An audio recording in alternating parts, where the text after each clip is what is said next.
This is All of It. I'm Allison Stewart. In just a minute, we'll hear live music in studio from the folk duo Sibyl. But first, I wanted to give you a heads up about another performance. Our next Broadway on the Radio event is happening in just over a week.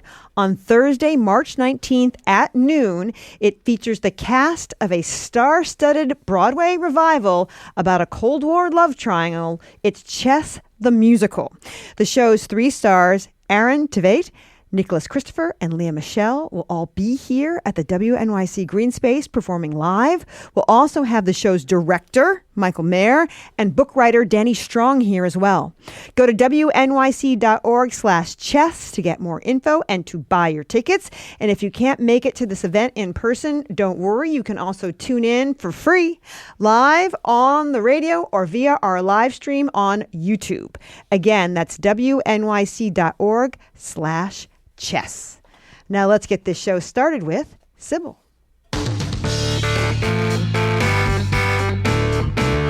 WNYC's Public Song Project is back this year. We invite you to send in a song based on something in the public domain.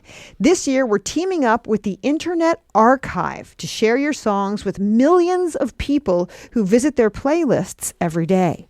You can find out more about it by going to wnyc.org/public song project. And if you need some inspiration for submitting, you might be able to find some from my next guests, who were the winners of the project in its very first year. And now they are out with their debut album. Chloe and Lily Holgate are 2 New York born and raised sisters who perform as Sibyl. Their self-titled debut album features poetry of Emily Dickinson and Edna St. Vincent Millay, set to original musical arrangements that are built around their voices. And they're here with me in studio to perform some of it. Now, Chloe and Lily, welcome back. Thank you so much for having us. Thrilled to be here. What's going to be the first song we hear? This song is called Witch Wife. It's a setting of Edna St. Vincent Millay's poem, also called Witch Wife. And it is a spooky, witchy exploration of a poem that really inspired us. This is Sibyl.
That was Chloe and Lily Holgate, a.k.a. Sibyl. Their self-titled debut album is out now. First of all, congratulations. Thank you. On the so record. much. That's so great. Chloe, did you always know you would perform together, or were you in separate paths and then you suddenly realized, hey, we could do this together? I think we always made music together. We always sang together. We always made up dances together. But it did seem like, maybe just because of going to college and I pursued classical singing and Lily was doing classical violin. We were kind of doing parallel things, but it's funny that it took the pandemic for us to say, like, wait, we could do this together. Like, we could at least try. Were you open to it? Oh, definitely. Yeah. I think, that was such a strange time for all performers, and because we were in each other's bubble, it just felt like the universe finally provided us the time to actually invest in a collaboration. Chloe, people have talked about the term blood harmony, that siblings sound different when they sing together. First of all, do you believe in blood harmony? I do. I mean, I actually haven't heard that term, but yeah, that's very cool. For me, it feels more like a mental connection where it's sort of, I'm listening to Lily's voice. I think she's listening to mine, and we kind of lose ourselves in the process and become kind of something bigger. Lily, how do you work that into your music? Into my music, like outside of... Or when you're singing with your sister, how do you work the blood harmony into your music? Yeah, I mean, it's honestly, it's both like reassuring and really difficult, because sometimes the frequencies of our voices, which are different in their own ways, but timbrally very similar, it can be really difficult for me to actually tell who is who. Even though I know what note I'm on a different note, is sometimes just the frequencies get jumbled up, and then when I add my viola or violin into that, it's just aurally very confusing. That's so interesting. That's really interesting. You are New York City natives, we should say. You went to the Special Music School on the Upper West Side. What kind of music did you study, Chloe? I studied classical music. Oh my gosh. Classical music, but mainly classical piano. Okay. And at Special Music School, all of the children also sing in choir every week, and that was kind of my happy place. Definitely. I mean, piano is exciting. My favorite thing that we did was there was an after-school program for improvisation, and I really loved exploring improvising on the piano. But my happy place was always singing. How about for you, Lily? My happy place was also singing. There's an amazing chorus teacher there. But for me, I found my love in chamber music, which I really pursued in college and after college, playing in a string quartet. And I think what's cool is that Chloe and I, our separate interests have sort of found a home in this collaboration, because, chamber music it's small ensemble playing, and this is about as intimate as it can get. And so it's been really cool to kind of experience the training that I got at that school and then later in college and working, and how that translates into what we've been doing together. I'm speaking with Sibyl.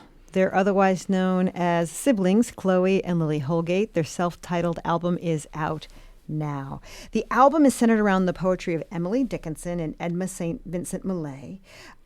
Lily, what inspired the idea for the album? Well, to start, when we started writing music together, we were both a little sheepish about writing our own text. We're musically trained. I'm sure one day we'll get there, but, there's such a wealth of incredible poetry out there, and we wanted to sort of highlight the works of these two amazing women whose work I've been familiar with Emily Dickinson's work for a really long time, and then in college I got really into her stuff. And I think what we both found was actually how naturally their work lends itself to music. Oh, that's interesting. Setting it to music is not as difficult maybe as it could have been, just because of how they write. Chloe may have more to say on that, but yes, and in different ways. I mean, Edna St. Vincent Millay, the structure of her poetry is kind of more lends itself to a song form, as you just heard. Emily Dickinson, kind of letting her words guide the music, as you'll hear in the next song, I Felt a Cleaving in My Mind. The form is a little bit less predictable or standard poetry form, but it kind of leads to a really wacky sort of musical exploration, which you'll hear, I hope. Well, let's listen. Let's hear it. This is If I Felt a Cleaving in My Mind by Sibyl.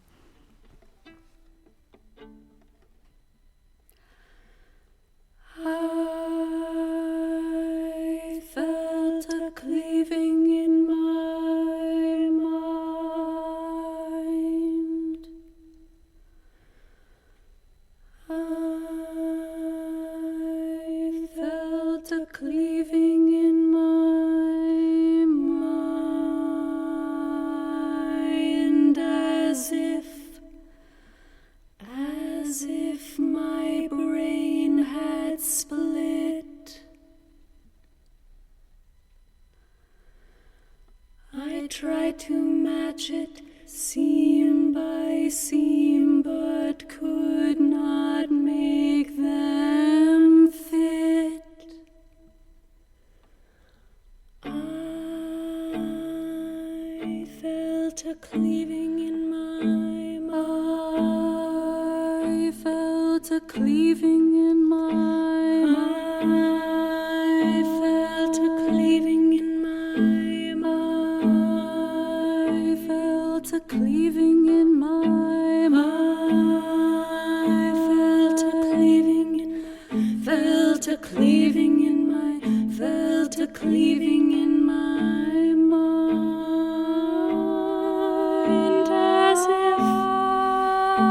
as if my brain had split, as if my brain had split.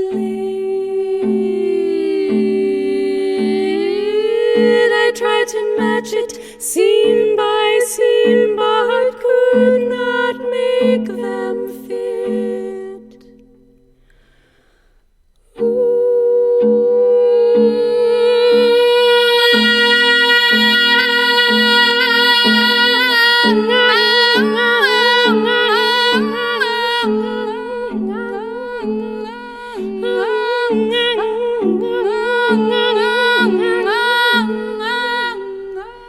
The thought behind I strove to join unto, the thought before,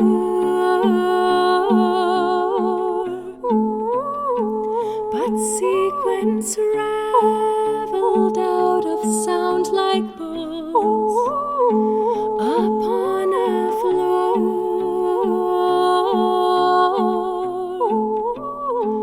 The thought behind I strove to join unto, the thought before I strove to join unto, but sequence raveled out of sound like balls, but sequence raveled out of sequence raveled out of sound like balls upon a floor, but sequence raveled out of sound like balls upon a sequence raveled sound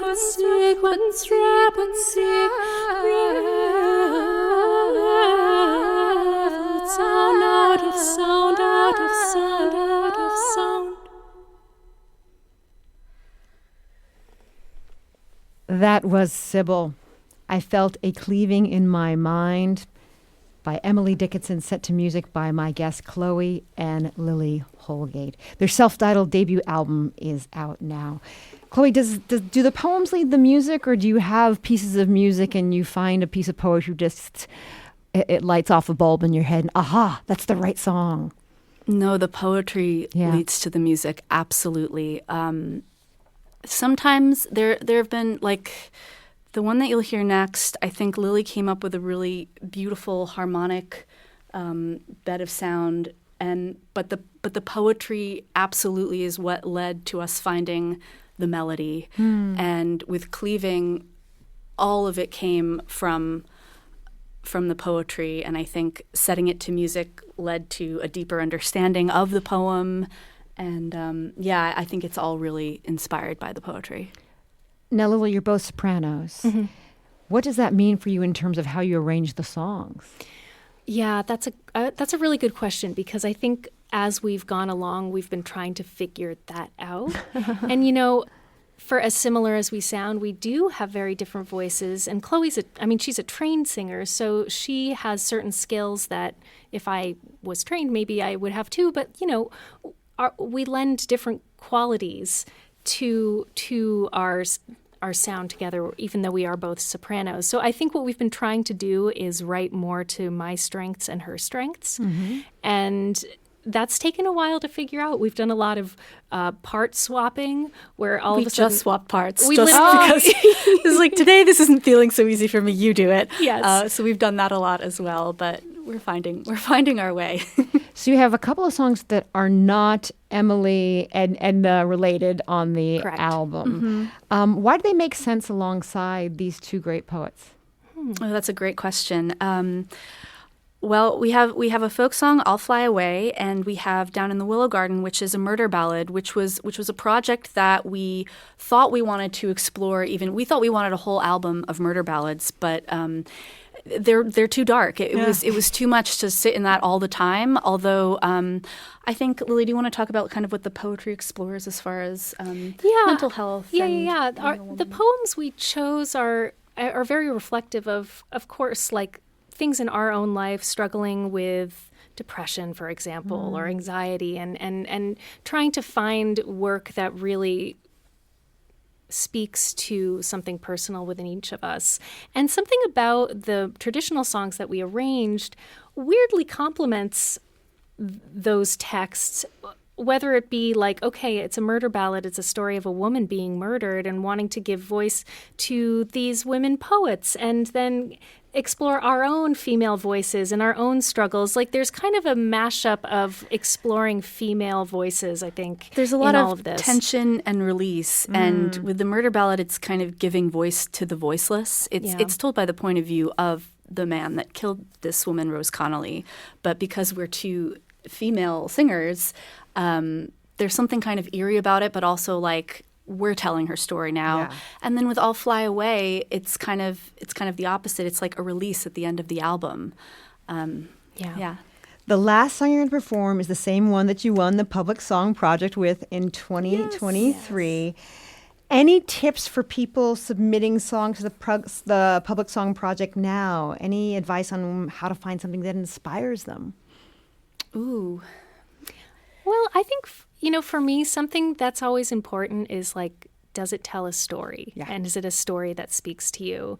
And so whether it's a song that you're covering that's in the public domain, or if you're setting a poem like we did, like, what just gives you that kind of spark of inspiration, or can you hear a potential sound world around whatever story you found, even if it's in a very brief poem or something? So that for me often drives what we do, is what is the story behind this? I think that's so true, and I think it's like there's so many public domain things you could choose that I would be overwhelmed. So you really have to choose what speaks to you and not what is like, what's the most obscure thing that no one else would do? I think it's like, what's exciting to you? I have been speaking with Sibyl, a.k.a. Chloe, and Lily Holgate. Their self-titled album is out now. What's the last song you're going to perform for us? This is "Afternoon on a Hill," a poem by Edna St. Vincent Millay.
I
which must be